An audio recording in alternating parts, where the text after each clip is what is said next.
زدني علما. اعوذ باللہ السمیع العلیم من الشیطان اللعین الرجیم. بسم اللہ الرحمن الرحیم.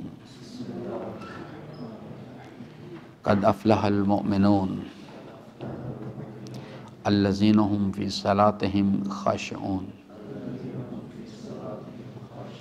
والذین هم عن اللغو معرضون والذین هم للزکاة فاعلون والذین هم لفروجهم حافظون الا علی ازواجهم او ما ملکت ایمانهم فإنهم غیر ملومین ومن ابتغى وراء ذلك فأولئك هم العادون والذین هم لأماناتهم وعہدهم راعون والذین هم علی صلواتهم یحافظون اولئک هم الوارثون الذین یرثون الفردوس هم فیہا خالدون. صدق اللہ مولانا العظیم وصدق رسولہ الکریم وصلی اللہ علی سیدنا ونبینا محمد وآلہ الطاہرین. ربی اشرح لی صدری ویسر لی امری واحلل عقدۃ من لسانی یفقہوا قولی. حضرات محترم، نماز کیسے ادا کی جائے اس حوالے سے ہم بات کر رہے تھے، اور آپ کی خدمت میں نے عرض کیا تھا کہ ہر اس کے اپنے آداب و شرائط ہیں. تو اگر ان آداب و شرائط کو کوئی انسان ملحوظ خاطر رکھے گا تو اس کے نتیجے میں وہ اس مقام پر آ جائے گا کہ صلاۃ الخاشعین پڑھ سکے. صلاۃ الخاشعین جو ہے عملی زندگی میں داخل ہوگی تو یہ بعد کا زندگی کا جو دستور عمل بیان کیا گیا ہے ان آیات میں، یہ انسانی زندگی میں داخل ہونا شروع ہو جائے گا. اس چیز کے لیے کل میں نے عرض کیا تھا، آج ذرا اس موضوع سے ہٹ کے اس چیز کو کیسے حاصل کیا جائے، کیسے ایک انسان جو ہے اس کو یعنی ٹھیک کیا جائے اور وہ صلاۃ الخاشعین پڑھنے لگے، اور اس کے نتیجے میں انسانی زندگی جو ہے اس کے اندر یہ تمام وہ جو کیفیات ہیں وہ پہلے اس کو اندر پیدا ہوں، وہ شناخت کیسے حاصل کرے. یہ عزیزان جو موجودہ پریویلنگ سسٹم کے اندر جس میں ہم اس وقت زندگی بسر کر رہے ہیں، ہمیں چاہے یہ ناگوار گزرے یا اچھا لگے، لیکن بہرحال یہ ایک سیکولر نظام ہے، اور ہم نے بھی ذہنی طور پر اس نظام کو قبول کر لیا ہوا ہے. اور ہم چاہتے ہیں، یعنی ہماری زندگی میں ایک عجیب و غریب تضاد ہے، ہم چاہتے ہیں کہ اس دنیا میں سیکولر نظام کے اندر زندگی بسر کریں اور آخرت میں جا کے جنت حاصل کر لیں. یہ ایک ہماری فکری تضاد ہے. اگر جنت حاصل کرنی ہے آخرت کے مرحلے میں تو پھر بہرحال جو نظام اس جنت کو حاصل کرنے کے لیے اس دنیا میں دیا گیا ہے، وہ نظام جو ہے ہم نے اس سے دوری اختیار کرنی ہے، اور دوری اختیار کر کے اس نظام کی طرف جانا ہے جو اللہ تبارک و تعالیٰ نے بیان فرمایا کہ یہ سٹائل آف لائف ہونا چاہیے، جو یہاں ان آیات کریمہ میں بیان کیا گیا. اب ہماری خواہش یہ ہے کہ یعنی اس دنیا کے اندر اس امتحان کی منزل میں ہم آزاد رہیں، اپنی مرضی سے زندگی بسر کریں، اور آخرت کی منزل میں بھی جنت ہمیں حاصل ہو جائے. یہ دو تضادات ہیں جو کبھی جو انسان ممکن نہیں کہ انسان اگر یہ راستہ اختیار نہیں کریں گے تو آخرت کی منزل میں ان اللہ تعالیٰ کی رضا کے جنتوں کے وارث نہیں بن سکتے کبھی بھی. یہ ایک یعنی جو آباء و اجداد کا دین ہے اس پر چلنے کا یہ نتیجہ انسانی زندگی میں آتا ہے، اور جو اس وقت یہ معاشرے بہت بری طرح سے اس پرابلم میں پھنسے ہوئے ہیں۔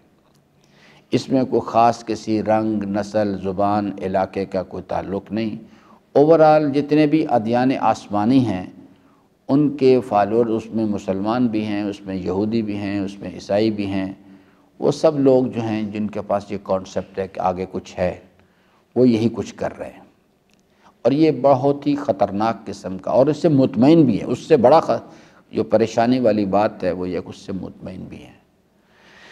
تو اس لیے اس چیز کو اگر اس کی اصلاح کرنی ہے، اسے ٹھیک کرنا ہے، تو پھر یعنی کچھ بنیادی چیزیں ہمیں قرآن کریم سے اور اہل بیت علیہ السلام سے لینی ہیں۔ وہ یہ ہے کہ امام فرماتے ہیں کہ یعنی اگر تم کسی قوم کی اصلاح کرنا چاہتے ہو تو اس کی نوجوان نسل کو پکڑو، کیونکہ وہ لوگ جو اسی فکری پروسیس میں اور عملی زندگی میں 21 سال گزار چکے اس کے اندر، وہ ان کے فکری خطوط جو ہیں پختہ ہو چکے ہوتے ہیں۔ پھر اس کے بعد اگر کوئی شخص چاہے کہ ان کے اندر کوئی تبدیلی پیدا کرے، ناممکن تو نہیں لیکن انتہائی دشوار ہے۔ یعنی یہ بالکل اس کی مثال اسی طرح سے ہے کہ اگر ایک درخت ابھی بالکل نوزائیدہ پودا ہے،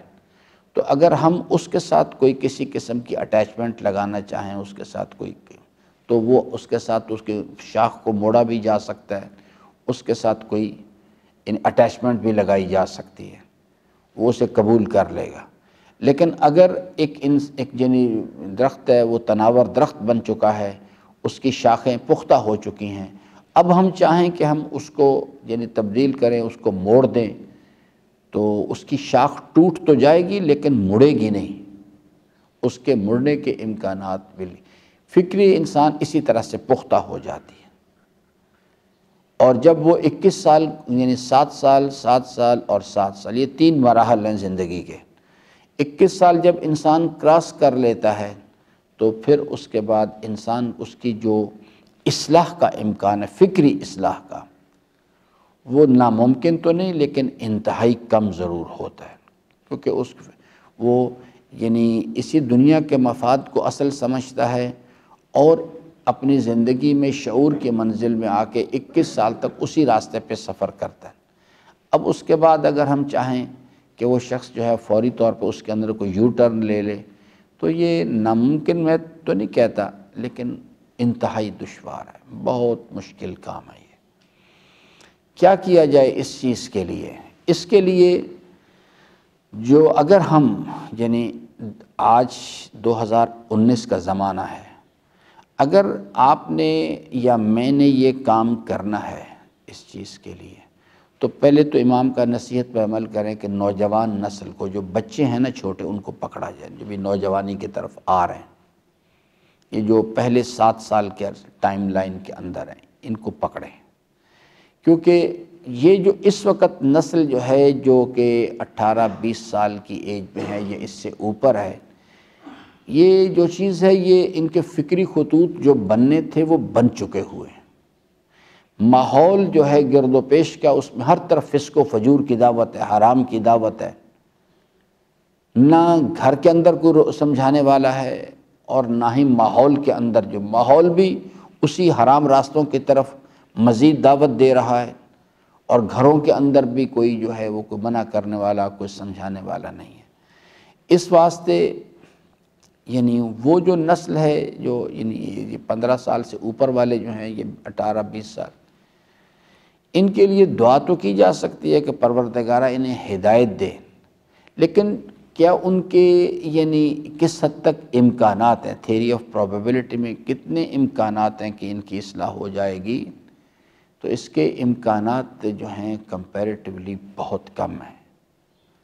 واقعتاً اگر آج کے دور میں کوئی انسان آپ کو اس ایج گروپ میں ایمان کے راستے پہ چلتا ہوا ملے، تو ماہرین کو چاہیے کہ اس کے کیس کو سٹڈی کریں کہ اس کی ماں کون ہے، اس کا باپ کون ہے، کس چیز نے اس کو مجبور کر دیا ہے کہ اس فسق و فجور کے دور کے اندر وہ آئے اور اللہ کے راستے کی جستجو کرے۔ چلنا تو بعد کی باتیں، جستجو کرے. دیکھو اس کی ماں نے اس کو کون سی خاتون ہے جس نے اسے دودھ پلایا ہے، اور وہ کون سا باپ ہے جس نے اس کی پرورش کی ہے، اس کو مال حلال کھلایا ہے. یہ بہت مشکل کام ہے. تو اگر یہ چیز کرنی ہے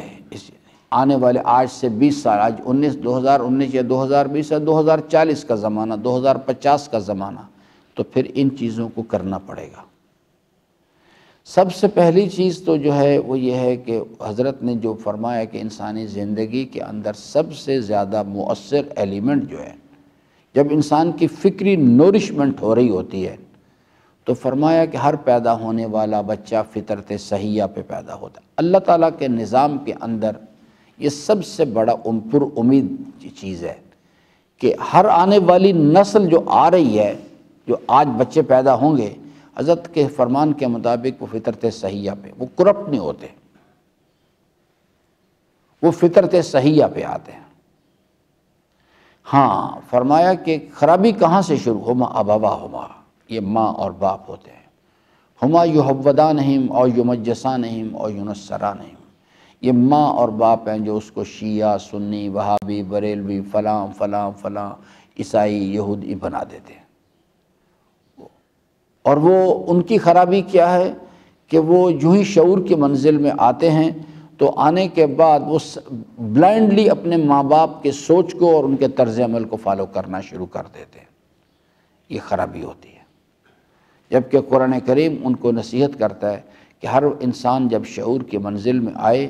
تو اس کو چاہیے کہ وہ اپنے ماں باپ کی اندھی تقلید نہ شروع کر دے، اپنے عقل سے کام لے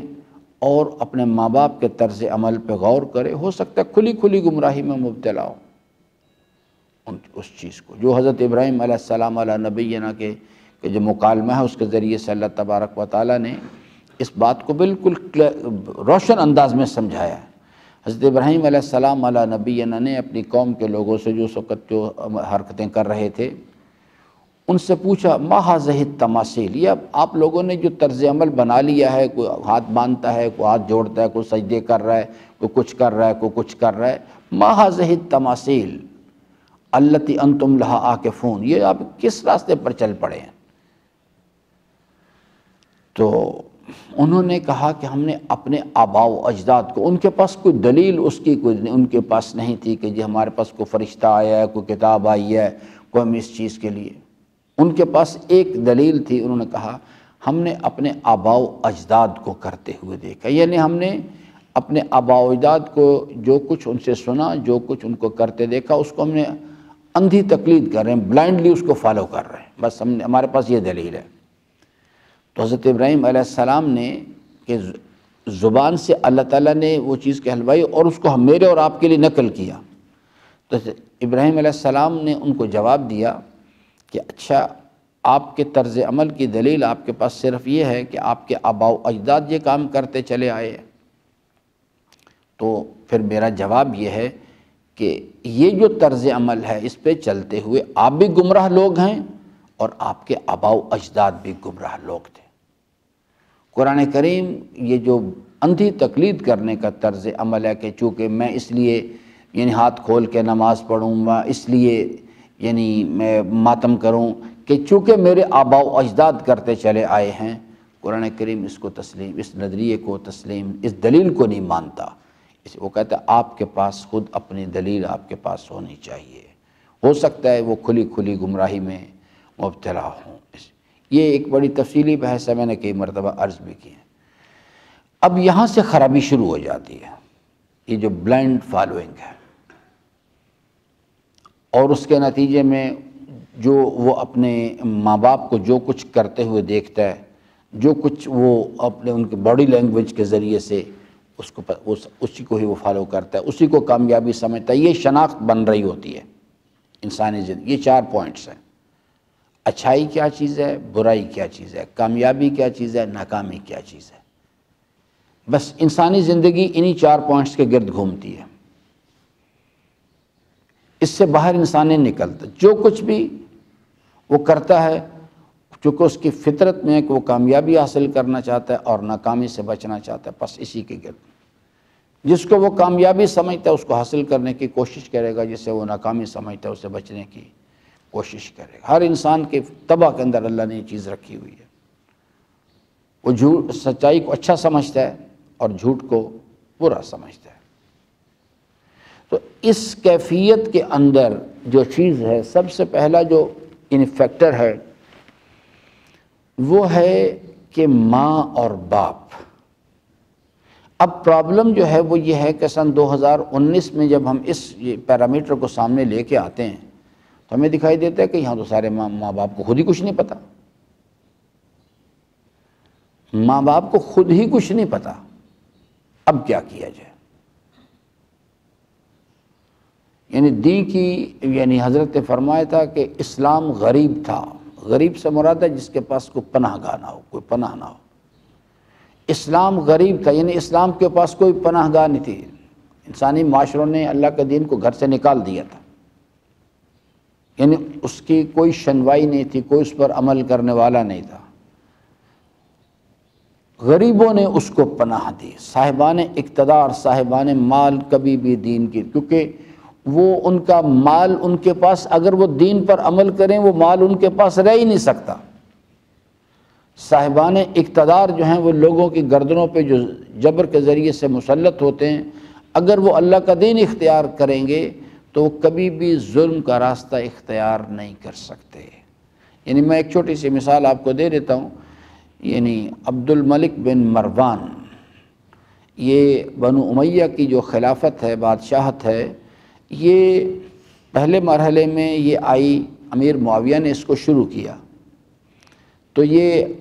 امیر معاویہ جو تھا یہ بیٹا تھا ابو سفیان کا،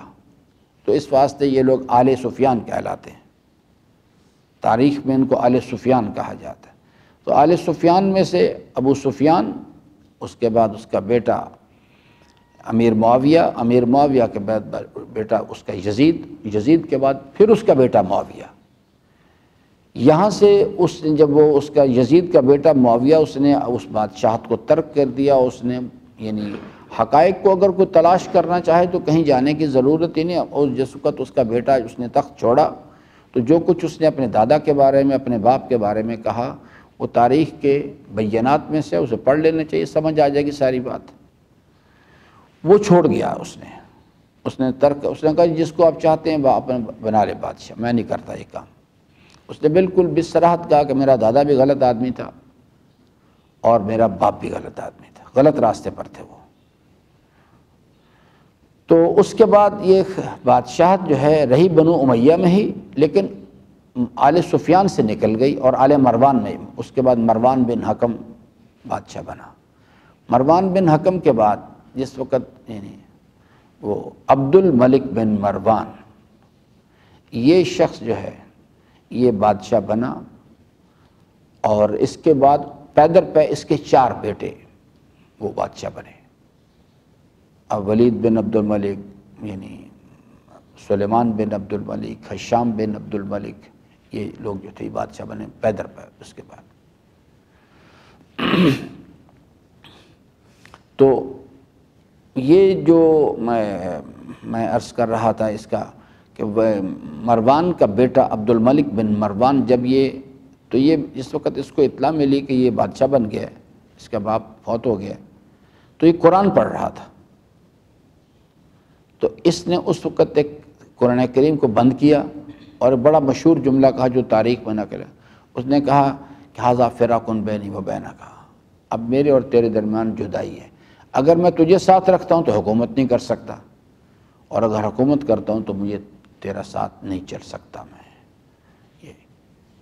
یہ چیز جو ہے انسانی زندگی کے اندر اس واسطے کہ جو ولایت ہے یہ بھی ایک حکومتی ولایت سیاسی بھی حکومتی نظام ہے، اور یہ جو موجودہ نظام ہے جس میں جمہوریت بھی رکھی ہوئی ہے، بادشاہت بھی ہے، اس میں یہ بھی ایک ہے، لیکن ان کے درمیان ایک جوہری فرق ہے۔ دونوں انسان ہی کرتے ہیں کام، لیکن جو ولایت کا نظام ہے، الہی ولایت میں جو فرد ہوتا ہے وہ اپنی مرضی کو دخل نہیں دیتا بلکہ اللہ کی حاکمیت کو معاشرے پہ قائم کرتا ہے، اور باقی دیگر جتنے بھی نظام ہیں، چاہے وہ جمہوریت ہو، بادشاہت ہو، قبائلی نظام ہو، ڈکٹیٹرشپ ہو، کوئی بھی ہو، اس کے اندر فرد ہوتا ہے یا ایک جماعت ہوتی ہے جو مل کے اللہ مخلوق کی گردنوں پر مسلط ہو جاتی ہے آگے، اور اپنی مرضی کو ان کی گردنوں پہ اس پہ حکومت کرتے ہیں اس کے ذریعے سے۔ بہرحال یہ دیگر بحث ہے۔ اصلاح اگر کرنی ہے تو دو کام جو ہیں آج اگر کرنے کہ اس چیز کے لیے دو فیکٹرز کا حضرت نے ذکر کیا، ایک ماں باپ اور دوسرا گرد و پیش کا ماحول۔ گرد و پیش کے ماحول میں سب سے زیادہ مؤثر جو چیز ہے وہ استاد ہوتا ہے، سب سے مؤثر چیز جو ہے جو استاد ہے، چاہے وہ مسجد کے اندر ہو، مدرسے کے اندر ہو یا اسکول کالج میں ہو، سب سے زیادہ مؤثر ایلیمنٹ جو ہے نا وہ استاد ہے۔ اب یہ جو چیز ہے اگر اس کو ٹھیک کرنا ہے تو آپ اگر یہ ابھی کچھ نہیں، فوراً کوئی نتیجہ نہیں آئے گا۔ اگر کوئی شخص یہ سمجھے کہ آج کو ہمارے پاس ایسا الادین کا چراغ ہے کہ پاکستان میں اثر اسے لگائیں اور فوری طور پہ کچھ نہیں ہو سکتا، انسانی معاشرے ایسے ٹھیک ہوتے ہی نہیں ہیں۔ یہ تو آپ کو آج سے اگر لوگ ایک فرد کھڑا ہو، اس کے ساتھ ایک جماعت آئے، اگر اب جماعت ساتھ نہیں ہوگی تو اگر وہ فرد امیر المومنین جتنا باصلاحیت بھی ہوگا نا، پھر بھی وہ معاشرے کے اندر تبدیلی نہیں لا سکے گا۔ اگر امیر المومنین، باقی تو یعنی جماعت چاہیے، اگر اس میں بغیر جماعت کے معاملہ ہو، اگر وہ ایک فرد کھڑا ہو اور اس کے ساتھ جماعت بن جائے تو پھر انہوں نے کوشش کرنی ہے اس چیز کے لیے کہ آج سے کوشش شروع کی جائے، ایک آہستہ آہستہ اس کو بڑھایا جائے تاکہ آج سے 20 سال کے بعد ایسے ماں باپ پیدا کیے جا سکیں جو آئیں اور آگے ان کی آغوش میں ایک نئی نسل تربیت پائے۔ پھر جا کے سوچا جا سکتا ہے کہ 20 سال کے بعد ایک نسل، پھر 40 سال کے بعد اگلا فولڈ، پھر 60 سال کے بعد، تو یہ کوئی 50 سے لے کے 100 سال تک کا زمانہ مسلسل کوشش کی جائے تو شاید ایسا امکان پیدا ہو سکتا ہے۔ جو امام خمینی رضوان اللہ تعالیٰ علیہ سے جب پوچھا گیا کہ جناب آپ یہ کیا باتیں کر رہے ہیں انقلاب کی اور آپ کی فوج کہاں ہے، تو انہوں نے کہا بھی ماؤں کے آغوش میں پرورش پا رہی ہے۔ یہ بہت ہی صبر آزما کام ہے۔ اگر میں چاہوں فیس بک پہ تو میں پاکستان 5 منٹ میں فتح کر لوں گا، مسئلہ کوئی نہیں اس کے اندر تو، لیکن اگر آن گراؤنڈ معاشرے کے اندر تبدیلی لانی ہے، اس کو سیکولر نظام سے نکال کے الہی نظام کی طرف لے کے جانا ہے، تو پھر یہ قرآن کریم جو ہے اس کو سبجیکٹ کے طور پہ لانا پڑے گا ہر مسجد کے اندر، ہر دینی مدرسے کے اندر اور ہر اسکول کالج کے اندر۔ انسان سازی کا جو پروجیکٹ ہے یہ یعنی 2-4 دن میں نہیں سمجھ آتا، اس کو ایک سبجیکٹ کے طور پہ لانا پڑے گا ہر مسجد کو۔ پہلے وہ علماء تیار کرنے پڑیں گے جو مساجد کو آباد کریں، اس جماعت کو پہلے وہ علماء تیار کرنے ہیں جن کو سمجھ ہو بات کی۔ یہ پوائنٹس ہیں یعنی کہ جس میں آپ نے یعنی یہ قرآن کریم کا انسان سازی کا جو پروجیکٹ ہے اس کو سبجیکٹ کے طور پہ پڑھایا جائے،